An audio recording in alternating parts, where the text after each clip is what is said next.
Good morning বন্ধুরা, তোমরা সবাই কেমন আছো? আশা করি ভালো আছো, সুস্থ আছো। আমার পরিবারেরও সবাই ভালো আছে, সুস্থ আছে। তো আমার ব্লগটা আমি এখন থেকে স্টার্ট করছি, তোমরা সবাই সঙ্গে থেকো। তো সকালে সব কাজ করে নিয়েছি, সব কাজ করে নিয়ে শাড়িটা চেঞ্জ করে আর গুরুদেবকে সেবা দিয়ে দিচ্ছি।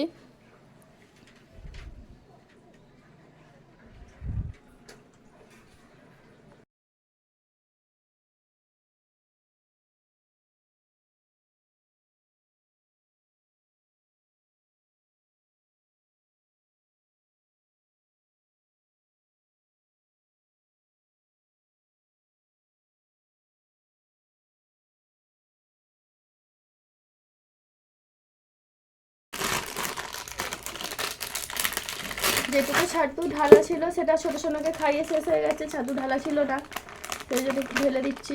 আর পড়াশোনা এই মাত্র ড্রয়িং থেকে এলো, ওকে একটু ছাতু গুলে দেবো, ও মুড়ি খেতে চাইছে না।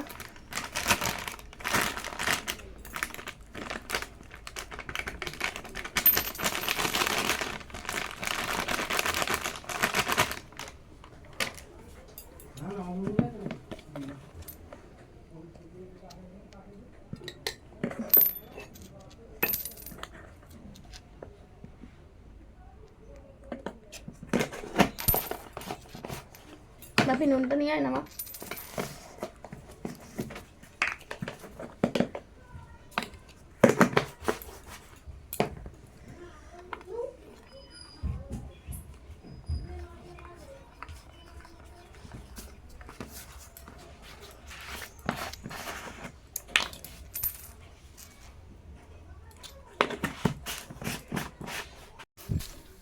রান্না বসাবো, সেই জন্য আমি একটু কড়ার পেছনে পাঁচ মাখিয়ে নিচ্ছি, কেননা পাঁচ মাখিয়ে নিলে তাহলে কালিটা বেশি পরিমাণে কড়াহাঁড়ির পেছনে পড়বে না। আর আমি এই কড়াতে নববর্ষ রান্না করছি, আমি এখনও পর্যন্ত কালি করিনি। হাঁড়ি করা কালি হাঁড়ি করা দেখতে বিচ্ছিরি লাগে, হাতে টাতে কালি ফালি লাগে। আর আমি ডেলি বন্ধুরা কড়া হাঁড়ি মেজে নিই, মানে দুপুরে রান্না করি, দুপুরে রান্না করে স্নান টান করতে যাওয়ার আগে কড়া মেজে নিই পরিষ্কার করে। ভাত খাওয়া হয়ে গেলে ভাতের হাঁড়ি করা, মানে ভাতের বাসন যখন মাজি তখন ভাত খাওয়ার বাসন সেই সময় হাঁড়িটা বার করে নিয়ে মেজে নিই। ডেলি ভালোভাবে পরিষ্কার করে আমি কসবাইট দিয়ে মেজে নিই। সেই জন্য কড়া হাঁড়ি দেখতে পাচ্ছ বন্ধুরা, আমার কড়া হাঁড়ির মধ্যে একটুকু কালি নেই, কিন্তু আমি পুরো 9 বছর ধরেই কাঠের উনুনে রান্না করছি। দুপুরের দিকে কাঠের উনুনে রান্না করি, গ্যাসে রান্না করি রাতের দিকে, আবার কোনো সময় যখন ভাত করি তখন কাঠের উনুনেই করি। কড়া হাঁড়িতে আমি কালি ফেলতে ভালোবাসি না, সেই জন্য আমি ভালোভাবে উনুনটাকে ধরিয়ে নিচ্ছি। আর এই উনুনটাই আমার প্রচুর পরিমাণে ভালো, এই উনুনটা একটুতেই আমার ধরে যায়, সেরকম মানে কষ্ট পেতে হয় না, প্রচুর ভালোভাবে জ্বলে। সেই জন্য উনুনটা ভেঙে যাওয়ার সত্ত্বেও আমি নতুন উনুন বানাইনি, আবার এটাকে কাদা দিয়ে এটাকেই ঠিক করেছি। কেন উনুনটা তোমরা দেখো, যারা রান্না আমার ব্লগ দেখো, উনুনটা প্রচুর পরিমাণে জ্বলে। আর আমি তো মাঝে মাঝে সামলাতেও পারি না, তরকারিপত্র মানে যখন খুব জ্বলে ওঠে, আর তখন মানে তরকারিপত্র তাড়াতাড়ি করে না নাড়লে তখন কড়ার মধ্যে ধরে যায়। আর ছোটো সোনা এই সবে মাত্র খেলতে গিয়েছিলো, খেলে টেলে এলো। আমার রান্নাটা বলতে তরকারিপত্র সব করে নিয়েছি, এবার শুধু ভাতটা বসাচ্ছি।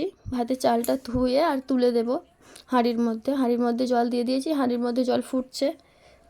আর কড়াটা ফাঁকা হয়ে গেছে বলে জলটা আমি কড়ার মধ্যেই ঢালছি। এবার ছোটো সোনাকে স্নান করাতে যাবো, ভাতটা বসিয়ে দিয়ে স্নানটা করাতে যাবো। এখানে কাঠের উনুনে আস্তে আস্তে হোক ভাতটা, সেই সময় আমার ছোটো সোনাকে স্নান টান করানো এই সবগুলো হয়ে যাবে।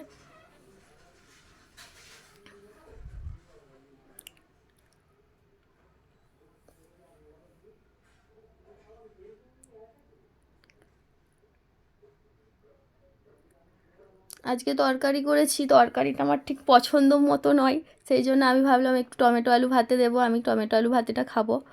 সেই জন্য প্রথমে আলুগুলো একটু ধুয়ে নিয়ে দিয়ে দিচ্ছি, টমেটোটা এখন দেবো না, কেননা টমেটো তাড়াতাড়ি দিয়ে দিলে আবার সেদ্ধ হয়ে ভাতের মধ্যে ঘেঁটে যাবে।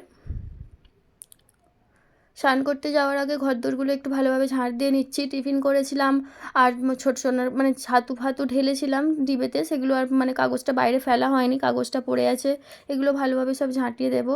আর টিফিন করেছিলাম, একটু পেঁয়াজের খোলা টোলা ঘরের মধ্যে রয়েছে। আর আমার দালানটা তো খুব ছোট, ঘরের মধ্যেই সব কিছু খাওয়া দাওয়া হয়, সেই জন্য ঘরটা বেশি নোংরা হয়, সারাদিনে অনেকবার আমাকে ঝাঁট দিতে হয় ঘরটা। আর এদিকে আমি সজনা ফুল কুড়িয়ে এনেছিলাম ভাজবো বলে, ছোটো সোনা সব ফেলে দিয়েছে। দেখতে পাচ্ছ বন্ধুরা কত সজনা ফুল পড়ে আছে সিঁড়িতে মেঝেতে। আমি নিয়ে এসেছিলাম ভাজবো বলে, আর ছোটো সোনা সেগুলো হাত দিয়ে চকুটে আর সব ছড়িয়েছে চারদিক ময়। এ দেখো বন্ধুরা কত সজনা ফুল।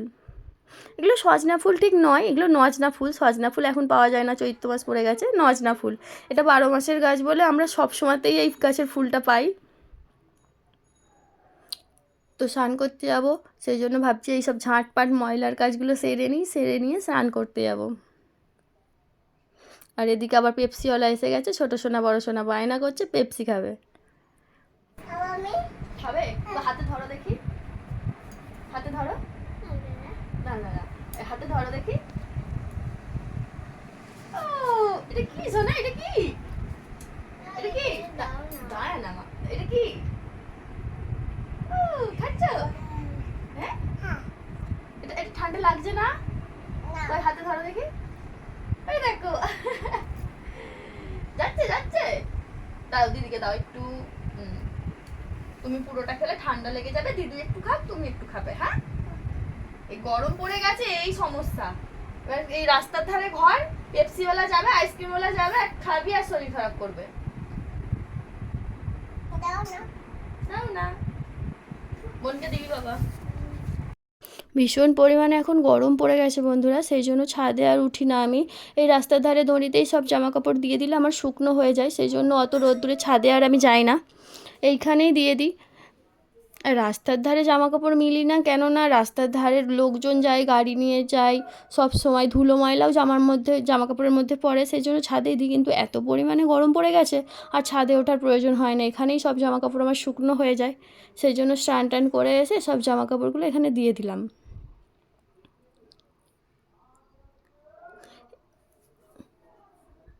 আর এদিকে আমি এই মানে ছোটো সোনাকে বড় সোনাকে স্নান করিয়ে খাইয়ে ঘুম পাড়িয়ে দিয়েছি। বুঝতেই পারছো একটা ভিডিওর মধ্যে যদি সব কাজ দেখাই মানে তাহলে হয়ে গেল। মোটামুটি আমার সব জামা কাপড়গুলো দেওয়া হয়ে গেছে, সামসেটে ছোটো সোনার প্যান্টগুলো দিয়ে দিয়েছি, আর বড় জামা কাপড়গুলো সব এই তারের মধ্যে দিয়ে দিচ্ছি।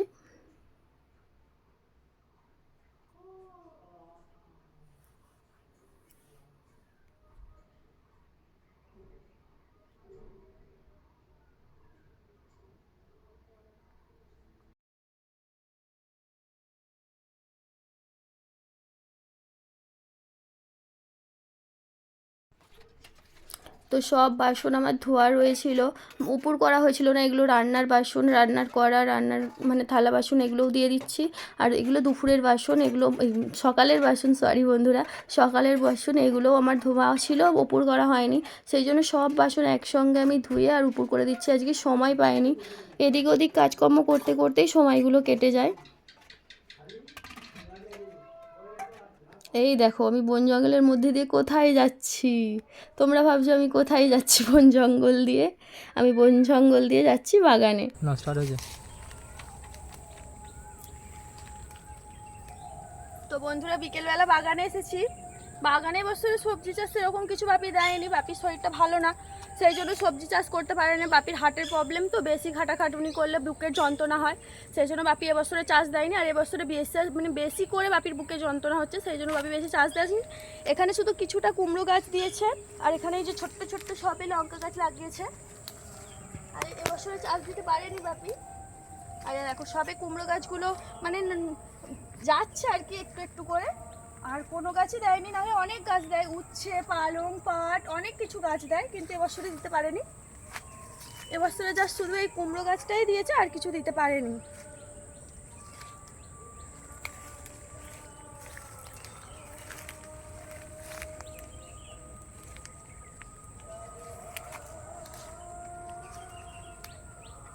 ব্যাগটা কোথায় গেল গো? আর এই দেখো বন্ধুরা একটা কলা পড়েছে কাঁদি, আর এই কলা কাঁদিটা যখন মোচা অবস্থায় ছিল, মোচাটা পুরোপুরি ছাড়েনি, চড়ে তার আগেই মোচাটা কেটে নিয়ে চলে গেছে। আর এই কলার কাঁদিটা আমাদের ঘর অবধি পৌঁছাবে কি তার কোনো ঠিক নেই, এটা হয়তো চোরের পেটে যাবে কি জানি না, কি আমাদের বাড়িতে যাবে। আর এর তো মানে মোচাটা পুরোপুরি ছাড়েও নি, তাকে কেটে নিয়ে চলে গেছে চোরে, ওই জন্য এই কটা মাত্রই হয়েছে। মোচাটা আরও ছাড়তো, মোচাটা ভীষণ বড়ই পড়েছিল, কিন্তু তার আগেই মোচাটা পুরোপুরি ছাড়ার আগেই জোরে নিয়ে চলে গেছে। আর এই কলারটা দিয়ে আমাদের বাড়ি অবধি পৌঁছাবে কি তার কোনো ঠিক নেই। অনেকটা দূরে না বাগান, সেই জন্য লোকেই নিয়ে চলে যায়। সূর্য ডুবে গেছে বন্ধুরা, আর আমার শাক তোলাও কমপ্লিট। এই দেখো আমি কতগুলো শাক তুলেছি। আমি এই শাকগুলো তুলেছি এতক্ষণ ধরে। চলো এবার বাড়ির দিকে যাওয়া যাক, কেন ছোটো সোনা বড় সোনা দুজনেই বাড়িতে রয়েছে, আর চারিদিক অন্ধকার নেমে আসছে। চলো এবার বাড়ির দিকে যাওয়া যাক।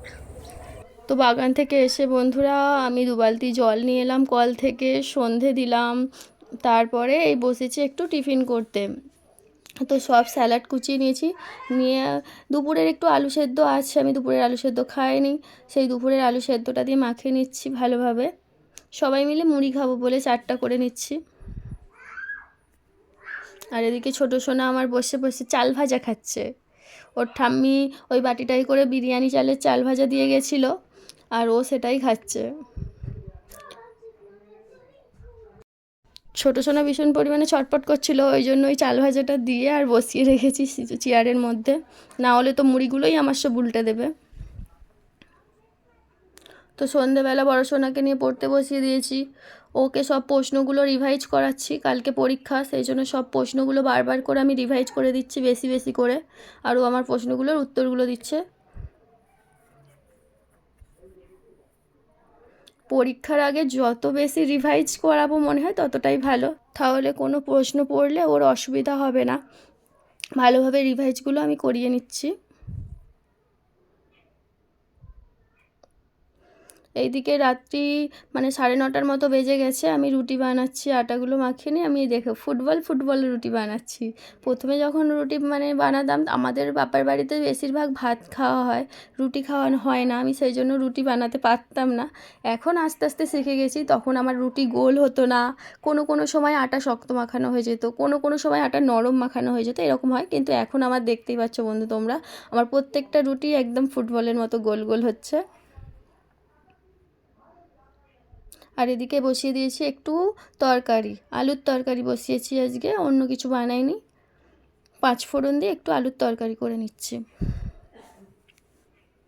বড় সোনাকে খেতে দিয়ে দিয়েছি, ওকে খেতে দিয়েছি, দিয়ে আর আমি ছোটো সোনাকে খাইয়ে দিয়ে ঘুম পাড়াচ্ছি। আর ও তো রুটি নিয়ে বসে বসে এদিক ওদিক করতে করতেই 1 ঘন্টা টাইম কাটিয়ে দেবে, সেই জন্য সবার আগে আমি ওকেই খাবারটা দিয়ে দিলাম। দিয়ে আর আমি এবার ছোটো সোনাকে ঘুম পাড়াই। তো সারাদিনের পর পরিশ্রম করে আমাকে দেখে বোঝাই যাচ্ছে আমি ক্লান্ত পুরো। এখন বাজে ঘড়িতে 10:45-এর মতো, তোমরা বুঝতে পারছো না ফোনের লাইটটা নিভিয়ে গেছে বলে। এখন বাজে ঘড়িতে 10:45, এখনও আমার অনেক কাজ বাকি আছে। তো আমার ব্লগটা আমি এখানেই শেষ করছি বন্ধুরা, ভালো লাগলে লাইক করো অ্যান্ড চ্যানেলটা সাবস্ক্রাইব করে আমার পাশে থেকো।